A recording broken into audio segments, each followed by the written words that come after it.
Lawyers and leadership. When think, oh yeah, you heard that one. Yeah, TV series have been created around this, and you wonder how can anyone make them do better than they do right now? We have an expert on the matter with us here today. Hello and welcome, Gary Mitchell. Hello, Niels. Great to be here with you. Thank you very much for taking the time. So you focus on working regarding leadership with law firms. And the first question I have is, why? Why did you? Because lawyers are notorious for focusing on what's leadership work. Well, leadership is someone brings in billable hours, and I hope they bring in as much as they can, and that is how I lead them. Right. Okay. So it's kind of a long story, and I'm going to make it as brief Go as for it. possible, but it is interesting because, yeah, it's interesting. So I'd always been involved in politics. Everything I've ever done since I was a kid was always about people, sociology, history, politics, all that. I ran for parliament in Vancouver in 2004 and I lost, thankfully. Okay. Thankfully. Yeah. And in the subsequent campaign, I was called upon to help a lawyer win a nomination campaign and then go on and run the campaign for him. So I was coaching him, and he was a blank slate, double masters, geology and law. So Hmm. double the intellectual Yeah. brain, right? No experience whatsoever, like zero. Okay, blank canvas. It was so much fun, Niels. All of a sudden, it was an aha moment in my life, personally and professionally, where I had been the guy and now I'm the guy behind the guy. And Hmm. I loved watching the transformation, Yeah. right? And so one day after a campaign meeting, his friend, former lawyer who had left the industry to run a family company, he said, Gary, I've noticed what you've been doing with Canada. I won't mention his name, and how you've been able to distill like soft skills, people skills into highly intellectual people. You have a real talent for it. The Hmm. legal industry really needs help with like marketing and business Yeah. development. And after I picked my jaw off the sidewalk, right, thinking, lawyers have been around for as long as time. Yeah. They haven't figured that out. So I subsequently did about 9 months of research online. This is back in 2006, so 20 years ago. And I mean, there were no coaches in the Canadian market doing business coaching. There were maybe a sprinkling in the United States. Hmm. I met with lawyers, I met with marketing directors, I did the online research to what was going on in the States, and clearly there was a need. So it started out with business development and marketing. Hmm. Over the years, one way or the other, I started to attract more entrepreneurial type lawyers, small firm owners. So then the breadth of my mandate expanded dramatically. And then we're talking like operations, HR, leadership. And of course, nothing happens without leadership. Yeah. It's all leadership. So not new, but my refocus Hmm. is now I'm exclusively be working with small law firm owners who want to grow and also create freedom in their life. Hmm. And so my fourth book is coming out, Niels, in June, and it's called The And Approach. Grow your law firm and gain more freedom. I'm very proud of it. Some people look at me like I'm from Mars. What? Grow a law firm? Freedom? Are you kidding me? Yeah. I'm like, I'm 80 How to hours a make it to week. partner without using your private life? Well, quit the industry. That's the usual answer you get. Yeah. It's just, yeah. Well, I've got oodles and oodles and oodles of examples over the years of proof that it can be done. Mm. And so this is a manifesto, I guess, of 20 years of work, this book, and it's everything I'm focused on now. Yeah. I'm focused on helping law firm owners. Now, why? I guess because I feel a sense of sadness almost. There's so much carnage in the legal industry.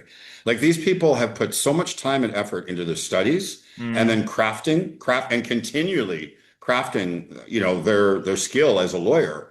And like because I don't want to single out lawyers, like other professionals, they're never taught how to run a business, start a business, run a business, grow a business, manage people, systems, none of that.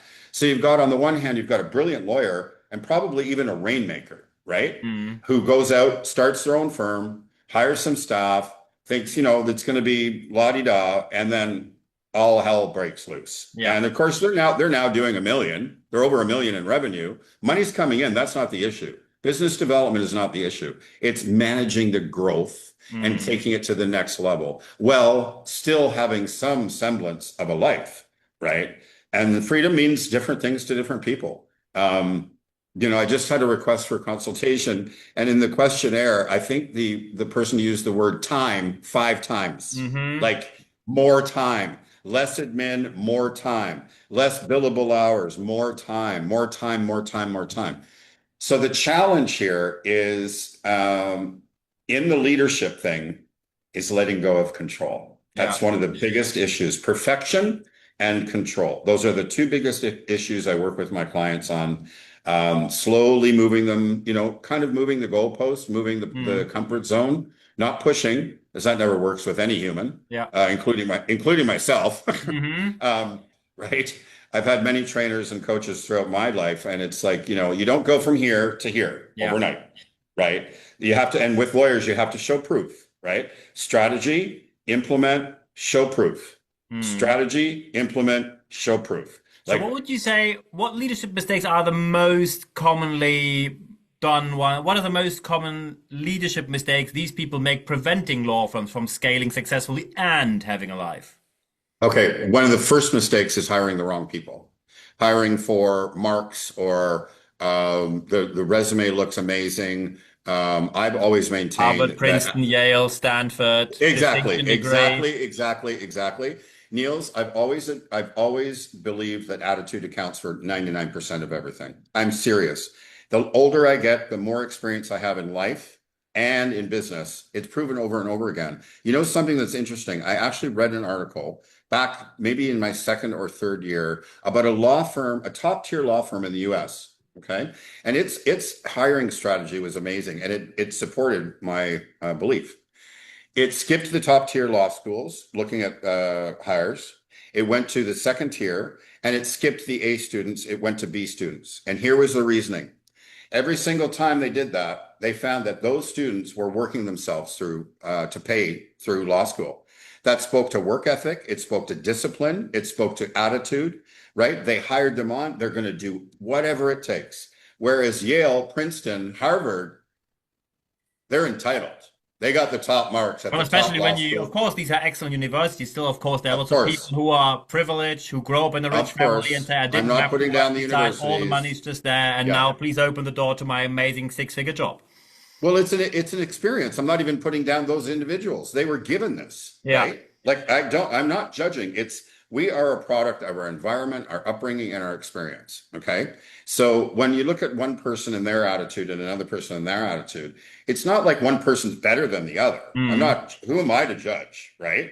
I'm just talking about how does that transpire. So hiring the right people. The second mistake they make is not properly getting them set up, onboarding them, training them. The third mistake is improper delegation. And this is because, the lawyer has done this task a million times, and in their brain, it's like A to Z, right? Yeah. Right. And they've got 2 million things in the air juggling, right? So they go to their young associate and they hand it over, and the associate's lucky if they get a few words of instruction, right? This like deer in the headlights associate is like, oh my God.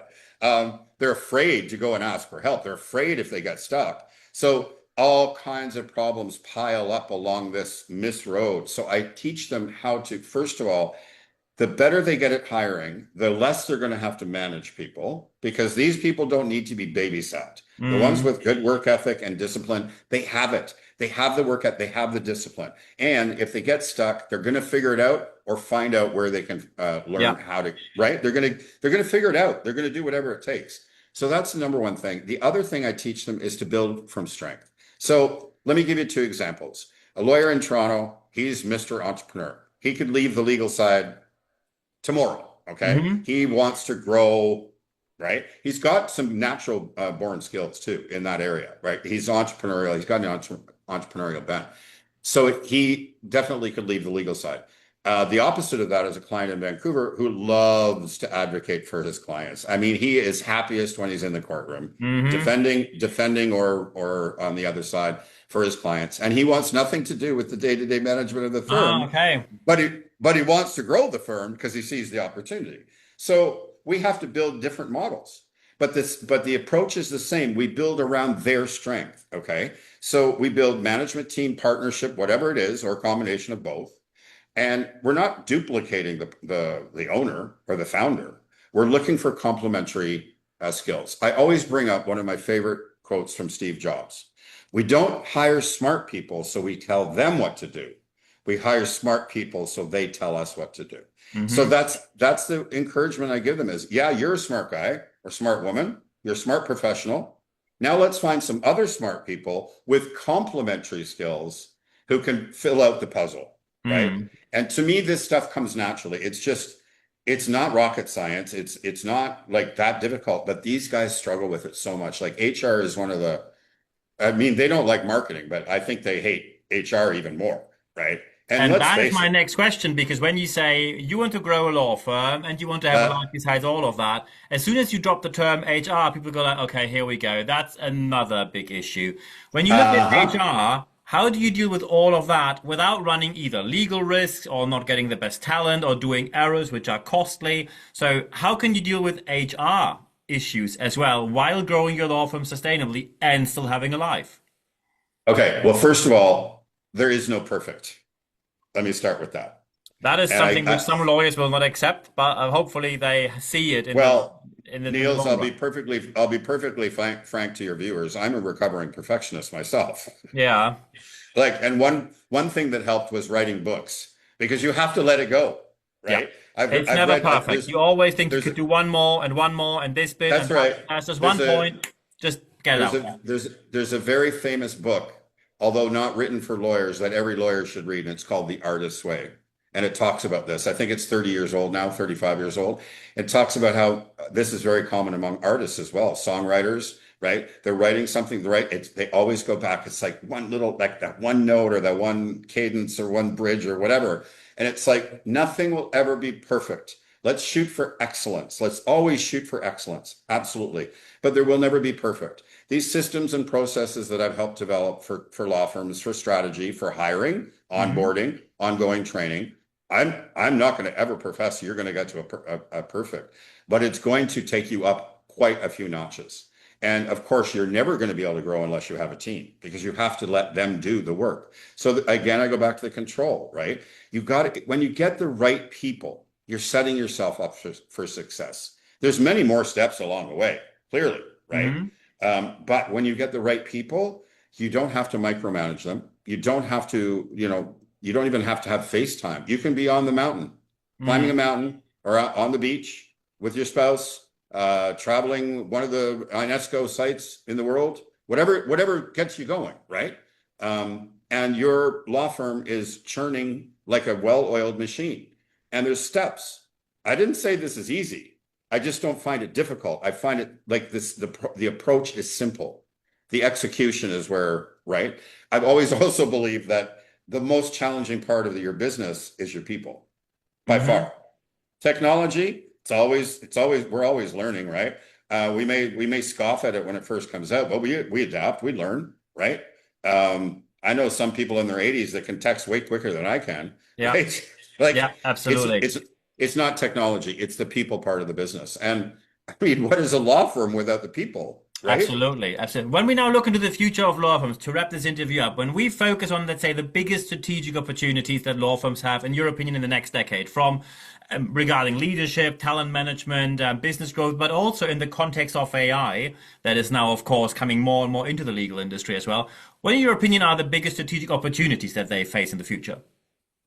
Well, it's always going to be HR for sure. It's always going to be people, right? And I want to use COVID as an example. COVID taught people how to work from home, right? Hmm. Companies, and I'm talking on a broad level. I've been working from home, by the way, since 2006. So There you this are. was not new, was not new to me. I love it. I can't imagine going into an office and being constrained by that system. Anyway, so after a couple of years of self-training, you have these owners of businesses demanding FaceTime again, demanding people back in the office. And I'm shaking my head. What are you thinking? These people have designed their systems, their discipline, their work at home schedule, sometimes balancing caregiving of children, caregiving of elders, their parents. I mean, there's a whole gamut, right? Um, why would you then demand them to come back into the office, paying for overhead that you don't need to, when they're actually more productive and happy? happier at home. Because see, Mm. retention's always going to be one of the top challenges. Yeah, Now, I'm not an expert, but I will say this. The first thing they need to do is stop saying, oh my God, no, I'm so afraid of this. No, you need to learn how you fully can agree. incorporate, you need to learn how you can incorporate it into your practice. I heard this somewhere. I've heard it both for coaches too. The AI will not replace lawyers, but it will replace lawyers who don't use AI. And Absolutely. I've Yeah. heard the same thing about coaches, Yes, right? AI will not replace me, but if I don't adopt and bring AI into my practice, which I have done, then I will be replaced, definitely. right? So, I mean, again, that's a whole other episode, and 2 and 3 and 10 on AI, right? Mm. But the bottom line is don't fear technology, embrace it, learn it, understand it, and see how you can adapt it and what policies you can or what pros procedures and approaches you can take from AI Mm. to make the smoother running of your law firm. And Yeah. yes, there's going to be disruption. We're going to see some of the lower level, like law clerks, paralegals. We're going to see less and less of those, obviously. I do not see lawyers being replaced by AI. I do see lower level legal assistants, things like that. Eventually, in the next couple of years, There they will might be an be. exposure to AI there where there might Yeah, be significant changes. yeah, Absolutely. that's right. Yeah. But lawyers are pretty safe as long as they know what's going on and they don't fear it and they look to embrace it. The other thing, the most important thing, I was watching something the other day. I can't remember what it was. And they're saying, well, how do you manage this? And the person says, we have to be nimble. And I'm like, I've been saying that for over 10 years. We Mm. absolutely, all of us, not just lawyers, we have to be nimble. Things are changing at such a rapid pace. Now that's for some reason, I don't know. I'll maybe go and see a therapist and find out where it came from, but I don't mind change. I get bored actually when things are stagnant. I don't mind having to be on my toes and look around the corner and go, what's coming next, right? Mm. What's in front of me, what's behind me, what's beside me. Um, Lawyers tend to be, very controlling in their box. I mean, when you look at the traits of lawyers, and it's exactly the reason we hire them. They're analytical, they're critical, very, very critical. Perfectionists, we want a form of that, right? We want attention to detail. But all of those things that make them an amazing lawyer hold them back from growing in a business. And so those are the traits that I focus on, right? Mm. I always make a joke. Um, the left brain has been, binging Netflix on the couch. And sorry, no, the left brain has had Olympic level training, and the right brain has been binging Netflix on the couch. Mm. And it's like I like to use analogies. I get their ass off the couch and I start get them into training with the right brain functions. And we all have them. We all Yeah. have them, but they've not been shown that path, right? Mm. Now, the exciting thing, Niels, yes, as frustrating as lawyers can be to work with, and I will admit, because they are stubborn, they always know the answer. They always know the answer. They always know better. They've seen it all. They've done it all, and they know it all how to do it. But when I come across that open one who's willing to listen and willing to follow, like the very first candidate, my first client, Yeah. then they learn very, very quickly, Hmm. and they can improve and implement and innovate. Like you can see the growth in them very, very quickly. That's the exciting part that Yeah. keeps me motivated. With And all I the think, challenge, so go ahead. yeah, and I think that's a very good segue to my final question. When people now say, "I am that one. I am the one who wants to learn. I am the one who wants to change something, grow my firm, and still have a life," the question is, how can they get in touch with you? Gary, 1R at ontraccoach.com. No K in OnTrac on purpose for branding. Gary at ontraccoach.com. Let's have a chat. Let's talk about where you're at now, what's holding you back. I know what's holding you back. You know what's holding you back. So let's talk about it and how we can get over it, move through it, and help you get to where you want to be. I mean, it's up to you. I don't tell people what their dreams or what their freedom or what their life should be. I help them get to where they want to. That's my job. Perfect. I think these are the perfect final words. So when you have a law firm and you think, I'd like to grow my business and still have a life, Gary is the person to talk to. So Gary Mitchell, thank you very much for your time. Thank you, Niels.